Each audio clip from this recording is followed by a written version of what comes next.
So I've just pulled this car out. I need to get up behind that wheel to access the fuel pump and filter. I'm going to get this wheel off and get a look underneath it, because I haven't been underneath this car from the side. But in the meantime, it is Halloween and this makes the perfect drive decoration. Hey Bones. Well, it is crusty under there, but don't know if it's actually rusty or not. This might just be surface rust on thick old metal, and a bit of a wire brush as my under seal will have it looking good. That looks like it's going to need some attention though. It looks more like more than a wire brush will deal with that. Ugh. Webby! God knows what's going to fall out here. That's weird. It's bare metal cap. I don't know when these were last time done. Oh my god.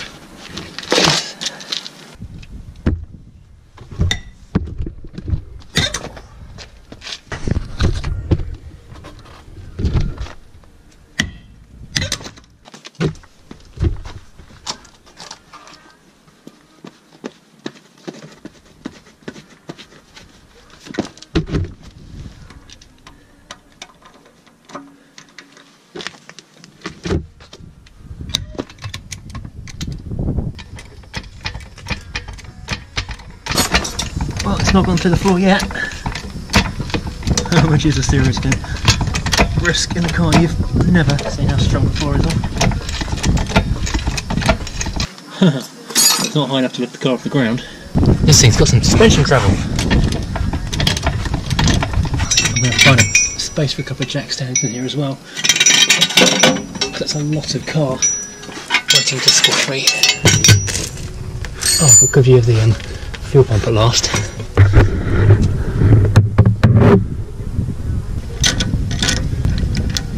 I really don't know what to do with this, because on the one hand I'd love to just go and sand this back, enamel it so it looks awesome, but on the other hand I could just, leave it as it is and put some kind of wax coating on it so it doesn't rust any further, because this just looks amazing like this. Whoa, crusty! I could not make this brake caliper any more Halloweeny if I tried. I mean, that is a terrifying amount of spiderweb if you don't like spiderweb. The brake pads look pretty decent actually. Quite a bit of meat on those brake pads.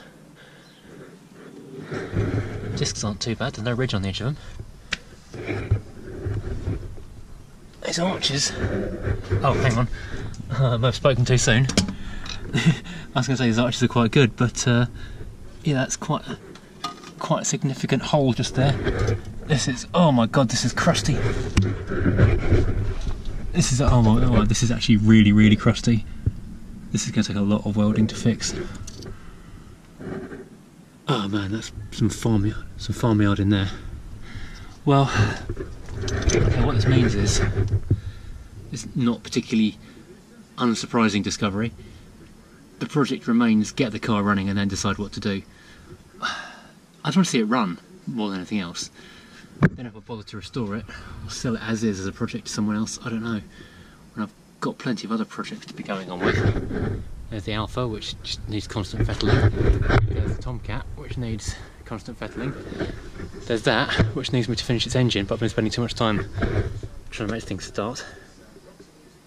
Oh well, let's get on with what we're supposed to do today, the fuel pump. Right, so back on these bolts here on the cover. It's just a 10mm socket. I feel like I should get anything on it or not though. Oh yeah, that's the problem I had last time. At least I can reach it now. You know, no one ever has a 10mm socket. I found this snap-on inside one of my cars. I think some poor mechanic lost their 10mm spanner and left it. There we go, it's turning now. Left it inside my car's scuttle or something. There we go, it's turning. Excellent, that's good. Easy peasy, unless we've got a result on our hands. So on a rust-coloured drive like this, a magnetic tool tray or catch tray is the best thing you can spend a tenner on. Saves so many hours of heartache. Now I've got a better view under the car from taking the wheel off.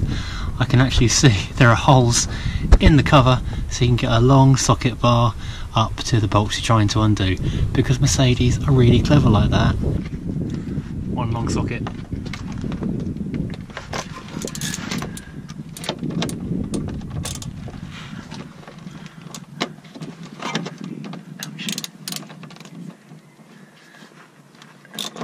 So this is why Mercedes has just kind of become my new favourite car manufacturer. They might not be exciting, but they do think about stuff in a way that other manufacturers don't seem to.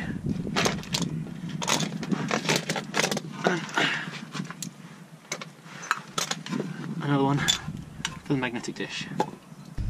This is why it's handy to never throw a tool away, because you never know when you need that extra couple of extension bars. Well, that's the cover off. It's extremely unpleasant and covered in goo. It's got a nice Mercedes part number on it. All very, very lovely. But now I can get a proper look at the fuel pump filter. So let's take a look at the fuel pump setup we've got. The filters here in the middle. Now I thought this was only one pump, but it seems to have two pumps. I need to go and have a look at the big handbook. Right, so looking in my Mercedes W123 1976 to 1986 workshop manual, which I've got to say, I've said before and I'll say it again, is one of the best purchases I've made after buying this car, or finding this car.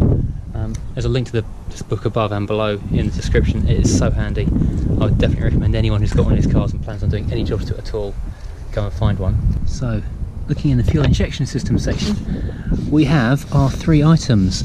Our fuel pump is a small item at the front, then our massive fuel filter, and then at the back is a fuel accumulator. Unexpected positive, I really wasn't thinking I was going to find today. This bit of relatively new Bilsteins on the back. Bilsteiners? That's really cool.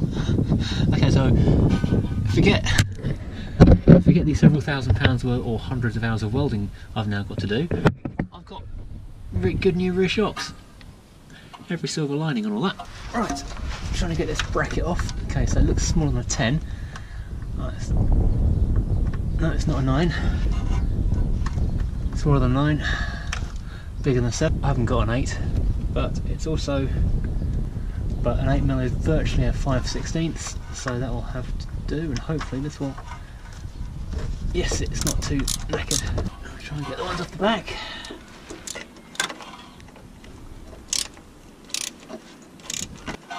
Feels like it's sticking. This one turning is just rotating in the rubber now, that's annoying. What else have we got back there? Two of them. This is going to need all new fuel lines back here, I think. 3 down, 1 to go. Okay, so let's try and get this thing undone. Welded into it, oh damn it.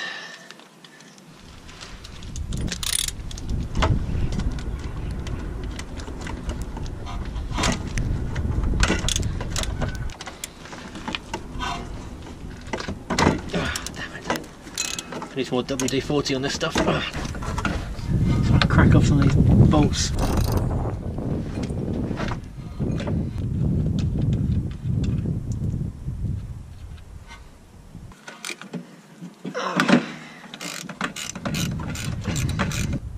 So this petrol is very yellow.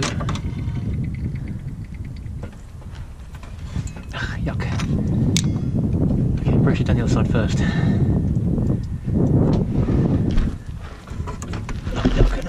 Fuel all at my arm.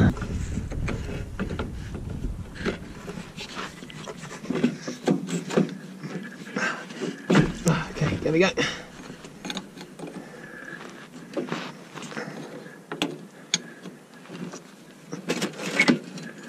Oh, my hand is slowly filling with petrol.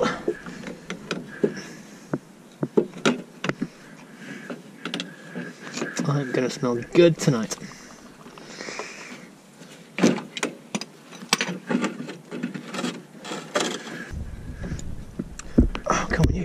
So I could really do with getting some kind of angle grinder or something on here now, because these bolts are not coming undone.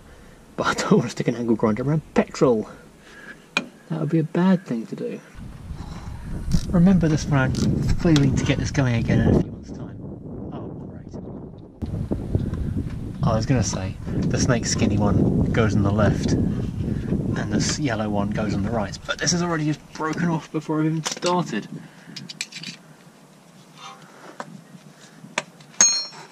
Good start. So that's just sheared off, so I'm going to be needing a new fuel pump. I think I knew that anyway.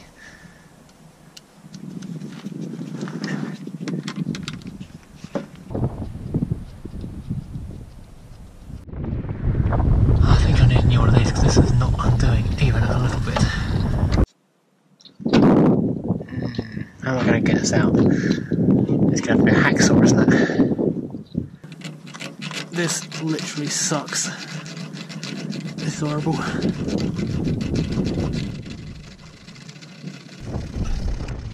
Come on, how far through is that? Oh god, no, nowhere near. I thought I was halfway through. I'm nowhere near. Done it. Free. Now then, you so and so. Right.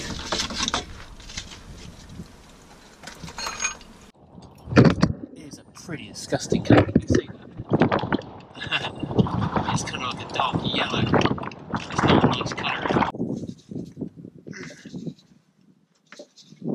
Oh damn it, that's tight. So here is the new filter that I'm going to fit. New washers. That's the end that we've got undone. Aha, so I see. So that bolt I'm trying to undo, that's part of the filter. I need to be wrenching off the bit that's refusing to undo. Awesome.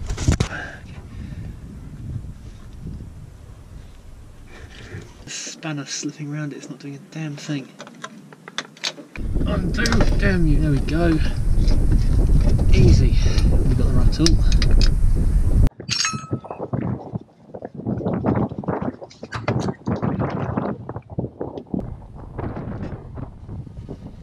Let's have a look at this thing. Yeah, this is definitely seen better days. Come to this one, I'm going to have to hack off this one as well, because this pump needs to come out for testing and probably replacement if I'm honest. But this bolt is also stuck on, so let's get cracking. Oh, this is uncomfortable. Oh, got it.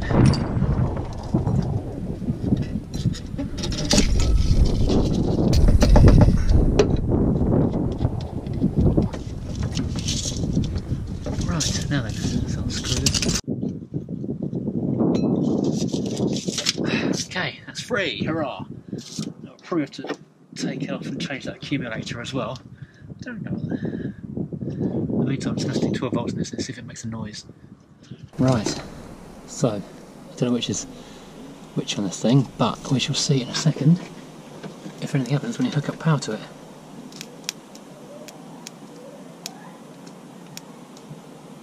It moves once, then it stops dead.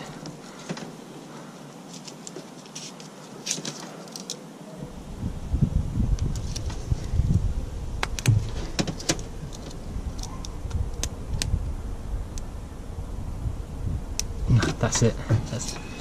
That does not move at all. That's locked solid inside.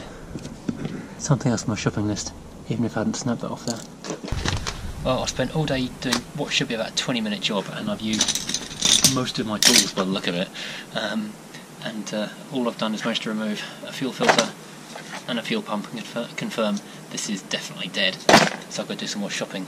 I'm sorry there's no more progress, but this is happening in absolute real time. You're seeing the progress on this car as it happens. So once I've spent some more money, you'll see, might see this thing pump in petrol.